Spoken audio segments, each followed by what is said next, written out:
கட்டுரை வாசிப்பு. கட்டுரை தலைப்பு: செயல் திட்டமும் செயல் தந்திரமும்.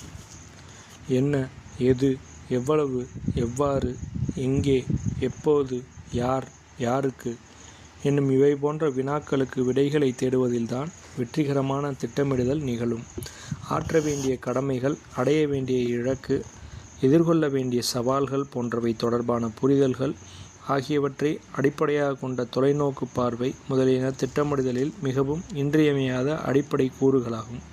எட்ட வேண்டிய இலக்கு தொடர்பான அனைத்து விவரங்களை பற்றிய புரிதல்களில் தெளிவும் அதனின்று விரியும் தொலைநோக்கு பார்வையும் இல்லாத நிலையில் சிறப்பான, வலுவான, வெற்றிகரமான ஒரு திட்டமிடுதலை நிகழ்த்த இயலாது. திட்டமிடுதல் வெற்றிக்கான செயல், சாதனைக்கான செயல், புரட்சிக்கான செயல், மாற்றத்திற்கான செயல். அத்தகைய திட்டமிடுதலை செய்து முடிப்பதே இலக்கை எட்டும் செயலையும் முடிக்கும். அதாவது, வெற்றிகரமான திட்டமிடுதல் நிகழ்கிற போது வெற்றிகரமாக இலக்கை எட்டுதலும் இலகுவாக அமையும். திட்டமிடுதல் என்னும் இந்த மகத்தான செயலை செய்து முடிப்பதற்கும் ஒரு முன்திட்டம் தேவையாகும். இலக்கை எட்டுவதற்கான செயல் திட்டத்தை வரையறுத்தல் என்னும் திட்டமிடுதலை நிறைவேற்றுவதற்கு மேற்கொள்ளப்படும் முன்னேற்பாடுகளே முன்திட்டம் என்பதாகும். வரையறுக்க வேண்டிய செயல் திட்டங்களை பற்றிய அடிப்படைகளை புரிந்து கொள்வதும், அவற்றின் அடிப்படையில் தேவைகளை அடையாளம் காண்பதும், அத்தேவைகளை தேடுவதும் திரட்டுவதும் போன்ற நடவடிக்கைகள் செயல் திட்டங்களை வரையறுப்பதற்கு முன் ஆற்ற வேண்டிய செயற்பாடுகளாகும். அதாவது, எவ்வாறு திட்டமிடுவது என்பது குறித்த திட்டமிடுதல்தான் இத்தகைய முன்னேற்பாடுகள் அல்லது முன்திட்ட ஏற்பாடுகள் என்பனவாகும். இவ்வாறான முன்திட்ட ஏற்பாடுகள் சிறப்பாக ஒருங்கிணைக்கப்படும் நிலையில்தான் இலக்கை எட்டுவதற்குரிய செயல் திட்டங்களை வரையறுக்கும் உரிய திட்டமிடுதல் வெற்றிகரமாக நிறைவேற்றப்படும். திட்டமிடுவதற்கென அல்லது செயல் திட்டங்களை வரையறுப்பதற்கென நேரம் ஒதுக்குதல், கலந்தாய்வு செய்தல், கலந்தாய்வுக்குரிய இடம், பொருள், ஏவல் ஆகியவற்றை தேர்வு செய்தல், குறிப்பாக கலந்தாய்வுக்குரிய ஆற்றல் கொண்டோரை ஒருங்கிணைத்தல் போன்றவை எவ்வாறு திட்டமிடுவது என்பதற்குரிய முதல்நிலை திட்டமிடுதலாகும். அதாவது, திட்டமிடுவதற்கான முன்னேற்பாடுகள் அல்லது முன்திட்ட ஏற்பாடுகள் தான் திட்டமிடுதலுக்கான திட்டமிடுதல் அல்லது முதல்நிலை திட்டமிடுதல் என்பதாகும். இலக்கை அடைவதற்கான செயல் திட்டங்களை வரையறுப்பதுதான் அடிப்படையான அல்லது முதன்மையான திட்டமிடுதல் ஆகும். ஏற்றுக்கொண்ட கொள்கை கோட்பாடுகளின் அடிப்படையில் எட்ட வேண்டிய இலக்கை நோக்கி எவ்வாறு அதற்கான நோக்கங்களையும் குறிக்கோள்களையும் நிறைவேற்றுவது என்கிற செயல் திட்டங்களை வரையறுப்பதே அடிப்படையான அல்லது முதன்மையான திட்டமிடுதல் ஆகும். இத்தகைய முதன்மையான திட்டமிடுதலுக்கான முன்னேற்பாடுகள் அல்லது முன்திட்ட ஏற்பாடுகள் தான் முதல்நிலை திட்டமிடுதல் என்பதாகும். முதன்மை திட்டமிடுதல் மற்றும் முதல்நிலை திட்டமிடுதல் ஆகியவை தனிநபர்களால் மட்டுமே நிகழ்வன அல்ல. தொடர்புடைய களங்களில் ஈடுபடும் ஆற்றலும் நிறைந்தவர்களுக்கிடையே நடைபெறும் கலந்துரையாடல்கள் மற்றும் கலந்தாய்வுகளின் அடிப்படையில் இத்தகைய திட்டமிடுதல்கள் நிகழும். திட்டமிடுதல் என்பது உத்திகளை அடிப்படையாக கொண்டதாகும். உத்திகளை நடைமுறைப்படுத்துவதற்கான வழிமுறைகள்தான் திட்டமிடுதல் ஆகும். எத்தகைய உத்திகளை கையாண்டு இலக்கை எட்டுவதென தீர்மானிக்கிற நிலையில்தான் திட்டமிடுதலுக்கான அடித்தளம் அமையும். அதாவது, உத்திகளை தீர்மானிப்பதிலிருந்தே திட்டமிடுதலை தீர்மானிக்க இயலும். இறுதி இலக்கை அடைவதற்குரிய காலம், வேகம், உழைப்பு ஆகியவற்றை பொறுத்தே உத்திகளை வரையறுப்பது நிகழும்.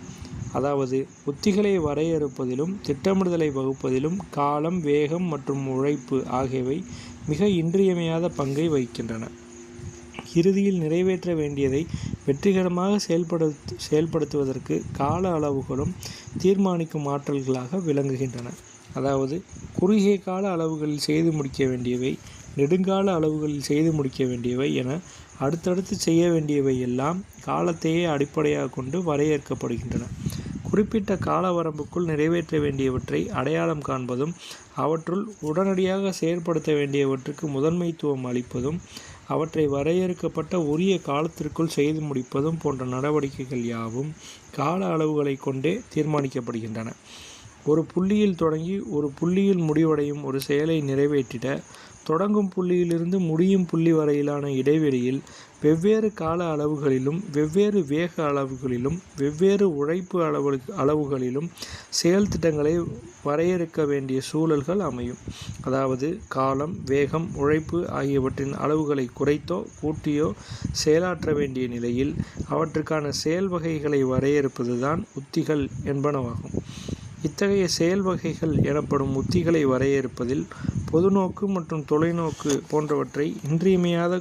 போன்றவை இன்றியமையாத கூறுகளாகும். அதாவது உடனடியாக செய்ய வேண்டியவை, சற்று கால இடைவெளியில் அதிவேகமின்றி செய்ய வேண்டியவை, அடுத்தடுத்து செய்ய வேண்டியவை என ஒவ்வொன்றுக்குமான தனித்தனி செயல் திட்டங்களை வரையறுத்தாலும் அவை அனைத்திற்குமான ஒரு பொது திட்டத்தை வரையறுப்பதும் இன்றியமையாத தேவையாகும். தனித்தனியான செயல் திட்டங்களை எல்லாம் பொதுநோக்கு மற்றும் தொலைநோக்கின் அடிப்படையில் ஒருங்கிணைக்கும் செயல் திட்டமே பொது திட்டம் என்பதாகும். அதாவது உடனடி செயல் திட்டம், குறுகிய கால செயல் திட்டம், நெடுங்கால செயல் திட்டம் மற்றும் அன்றாட செயல் திட்டம் என அனைத்தையும் உள்ளடக்குகிற பொதுவான பார்வையுடனும் எதிர்கால பார்வையுடனும் வரையறுக்கப்படுவதே பொது திட்டம் எனலாம். இவ்வாறான செயல் திட்டங்கள் ஒவ்வொன்றையும் எவ்வாறு வெற்றிகரமாகவும் இலகுவாகவும் நிறைவேற்றுவது என்பதற்கான செயல்முறைகள் அல்லது வழிமுறைகளையே உத்திகள் என அறியலாம். அத்தகைய உத்திகளின் அடிப்படையில் செயல் திட்டங்களை ஒவ்வொன்றாய் நடைமுறைப்படுத்துவதற்கான வழிமுறைகளை வரையறுப்பதே திட்டமிடுதல் என்பதாகும். அத்தகைய உத்திகளை தேர்வு செய்வதிலும் திட்டமிடுதலை வரையறுப்பதிலும் பொறுமை மற்றும் சகிப்புத்தன்மை ஆகியவற்றை அடிப்படையாக கொண்ட அணுகுமுறைகள் தவிர்க்க முடியாத தேவைகளாகும். கையாளும் உத்திகளிலும் செயல் திட்டங்களிலும் குறைகளோ பிழைகளோ இருப்பின் அவற்றை நடைமுறைப்படுத்துவதில் சிக்கலும் தேக்கமும் நேரலாம், தோல்விகளும் ஏற்படலாம். அத்தகைய சூழலில் கடுமையான விமர்சனங்கள் எழுந்து வழிநடத்தும் தலைமைத்துவத்தை அல்லது அதற்குரிய ஆற்றலாளர்களை நிலைகுலைய வைக்கலாம். அவ்வாறான நெருக்கடிகள் சூழும் நிலையில் இறுதி இலக்கை எட்டுவதற்கான உத்திகள் மற்றும் செயல் திட்டங்களை மீளாய்வு செய்வதற்கும் பொருத்தமான இலகுவான மாற்று உத்திகள் மற்றும் செயல் திட்டங்களை வரையறுப்பதும் பொறுமை மற்றும் சகிப்புத்தன்மை போன்ற தலைமை பண்புகளின் அடிப்படையிலான அணுகுமுறைகள் தேவை. செயற்படும் களத்தின் உள்ளும் புறமும் ஆய்வு செய்வதோ மீளாய்வு செய்வதோ அதற்குரிய பொறுப்பேற்றவர்களின் அல்லது தலைமைத்துவ ஆற்றலாளர்களின் கூட்டு பொறுப்பு ஆகும்.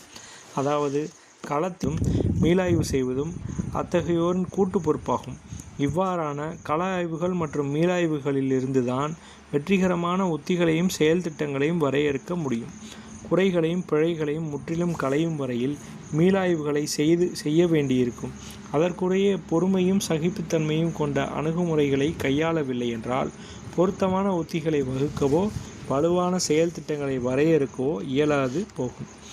களத்தில் இருக்கும் வலிமையை மேலும் பெருக்குவதும் வலுவிழந்து குன்றியுள்ள நிலைகளை மாற்றி வலுவாக்குவதும் இருக்கும் வாய்ப்புகளை சரியாக பயன்படுத்துவதும் புதிய வாய்ப்புகளை உருவாக்குவதும் இயல்பாக அமையும் தடைகளை சிக்கல்களை எதிர்கொள்வதும் திட்டமிட்டே ஏவப்படும் சதிகளை இடையூறுகளை நெருக்கடிகளை முறியடிப்பதும் ஆய்வு மற்றும் மீளாய்வுக்கான நடவடிக்கைகள் ஆகும். இத்தகு நடவடிக்கைகளில் இருந்தே உரிய வழிமுறைகளையும் தீர்வுகளையும் காண முடியும். அதாவது உரிய உத்திகளை தேர்வு செய்யவும் அவற்றுக்கான செயல் திட்டங்களை வரையறுக்கவும் இயலும். இவற்றை நடைமுறைப்படுத்தும் களத்தில் ஒவ்வொன்றையும் வெற்றிகரமாக நிறைவேற்றுவதற்கு ஆங்காங்கே சூழல்களுக்கேற்ப தேவைகளுக்கேற்ப செயல் தந்திரங்களும் செயல் நுட்பங்களும் தேவைப்படலாம். செயல் தந்திரம் மற்றும் செயல் நுட்பம் ஆகியவை களத்திற்கும் களப்பணியாளர்களுக்கும் தொடர்புடையவை ஆகும். என்ன வகை உத்திகளாக இருந்தாலும் எத்தகைய செயல் திட்டங்களாக இருந்தாலும் அவற்றை நடைமுறைப்படுத்துவதில் களத்தில் நிலவும் சூழல்களும் களப்பணியாளர்களின் அணுகுமுறைகளும் அவற்றின் போக்கை தீர்மானிக்கும் ஆற்றல்களாக அமையும். அவ்வப்போது நிகழும் களச்சூழல்களை பொறுத்து செயற்திட்டமான வெற்றிகரமான நடைமுறைப்படுத்துவதற்கு உரிய நுட்பமான மிகவும் நுணுக்கமான முடிவுகளையும் செயல்முறைகளையும் களப்பணியாளர்கள் மேற்கொள்ள நேரலாம்.